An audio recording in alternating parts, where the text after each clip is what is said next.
This hearing is entitled UNRWA Exposed, Examining the Agency's Mission and Failures.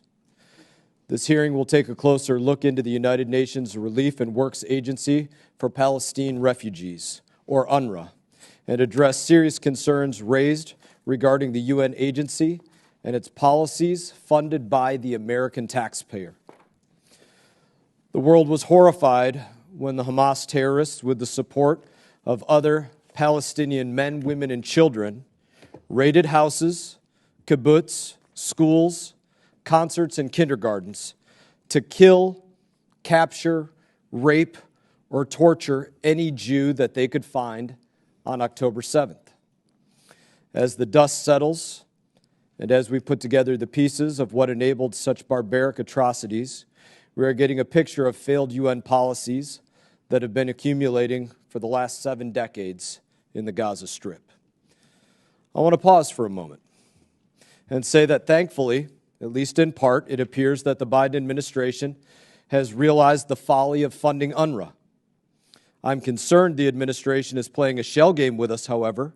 While the Biden administration announced on January 26th that it would return to President Trump's policy of not funding UNRWA for a period of time, it does appear as though they may have waited to make this announcement until after they allowed for a disbursement of tens of millions of dollars to go out to UNRWA on or before January 24th.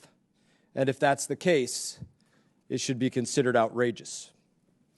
Let me be clear that we are examining UNRWA because the agency directly and indirectly supported Hamas and other terrorist organizations in multiple different ways. First of all, UNRWA takes the talking points from Hamas and broadcasts them to the world. When all of the so-called journalists took the lie that Israel bombed the Al-Ali hospital, UNRWA, an official UN agency, pulled the casualty number from the Hamas-run Gaza Health Ministry. In fact, to this day, UNRWA continues to parrot the numbers put out by the Hamas affiliates without taking a single grain of salt on who puts them out in the first place. Second, wherever you see UNRWA facilities, including schools in Gaza, you are almost guaranteed to find tunnels, rocket launchers, and weapon storages. During Israel's incursion into Gaza, Israel Defense Forces uncovered a variety of rifles and ammunition hidden underneath UNRWA institutions. If you think those are just a coincidence, this brings me to another point. UNRWA employees are actively involved in calling to wipe out the only Jewish homeland on earth. We've seen footage and evidence of UNRWA teachers and staff praising and celebrating the October 7th attack on social media, referring to the attack as an unforgettable, glorious morning and a splendid sight. We read reports that at least 12 UNRWA employees directly participated in the attack. Let me say that one more time. We read reports that at least 12 UNRWA employees directly participated in the attack. In fact, intelligence reports indicate that as many as 10% of UNRWA workers have direct links to Hamas and Palestinian Islamic jihadists. While all of these are taking place, what does UNRWA not do? You can go to UNRWA's very active X, formerly known as Twitter, and find little to no mention of Hamas.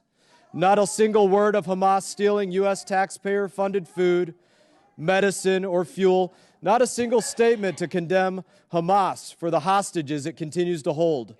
Not a single mention of how Hamas has created the devastating situation for the people of Gaza.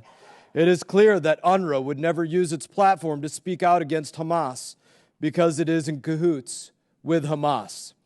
At this point, you could say that when UNRWA schools are not teaching the Palestinian children to hate Jews, these schools are used to hide and fire rockets at Israeli civilians, all using our tax dollars. Make no mistake, the attacks on October 7th did not happen in a vacuum. The sickness on display from UNRWA is rooted in something deeper within its structure and mission. It's rooted in the double standard the world applies for them, from their definition of refugee to the hatred they teach to Palestinian children from UNRWA schools. The barbaric hatred that we see from Hamas as they butchered, raped Jews on October 7th is in part the result of a Frankensteinian monster of the United Nations agency that the United Nations created. And the United States remains the top donor of that agency. The American people deserve to know why their tax money enabled the deadliest attack on the Jewish people since the Holocaust.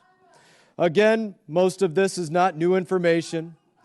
Many watchdog organizations have been warning us about UNRWA for years, and some of them are represented by our witnesses. I am grateful for their attendance and for their bringing us their essential insight so that we could try to change the field, the paradigm on the ground that has been taking place with the American taxpayer's dime.